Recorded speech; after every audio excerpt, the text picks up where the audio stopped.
You might as well know the path you're on, where it ends up. You're on a path.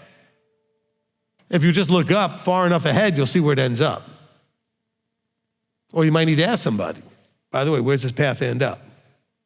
By the way, that's true about your finances, your health, your relationships. All of these things, the things you are doing, have you on a path towards a success or failure or happiness or misery in those areas.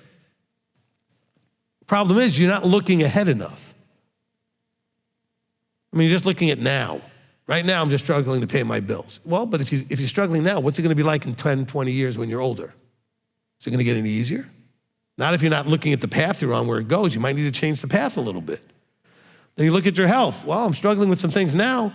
All right, what about in 10, 15, 20 years? Is it going to get any easier if you don't change the path that you're on? What about your relationships? Same thing.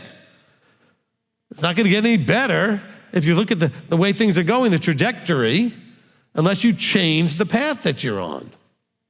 Look at your spiritual life. Where does it look like it's heading? You got to change the trajectory, the direction where you're going. Maybe you don't have to change it, like instead of going this way, I'm going that way, completely different. Maybe you just got to shift it over a little bit. But you're aiming at and headed towards something already. Maybe time to sit back and pause and look at, if things don't change and I keep doing what I'm doing in all these major areas of my life, where do they take me? Part of the level up class that I did was to teach people to look at where these things end up so that you can choose where you want to end up and adjust your trajectory, okay? Otherwise, you're going to end up exactly on the path you are going on.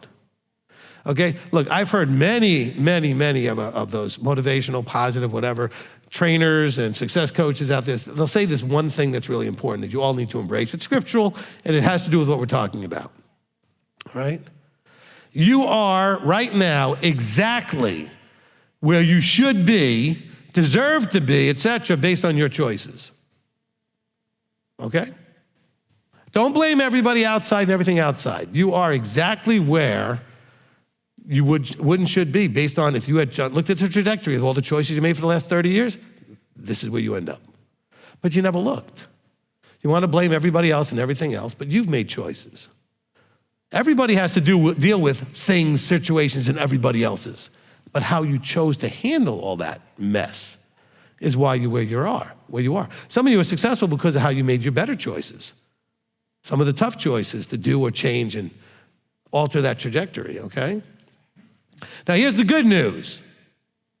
I don't know if I'm saying it's the good news like this, but here's the good news for you. Again, it's a positive, forward-looking message. I don't know if it's from above or not, but since I'm up here talking, I'm assuming it would be. The good news is you will be exactly where the next 5 years or 10 years of decisions will take you. Change your decisions, you'll end up in a different place. Change your choices and your actions, you end up in a different place. Okay, you are where your previous things got you. So let's say you're 50 years old. Where do you want to be at 65 or 70? Well, start making different decisions. Otherwise, you're going to be exactly where you are and probably only worse, because if you don't fix anything, things tend to get worse, not better, okay, without adjustments.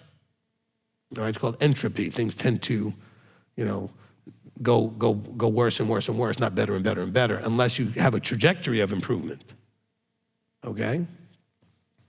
So that's good news, though. You can be anywhere that you want to be, just make different choices. Take different action.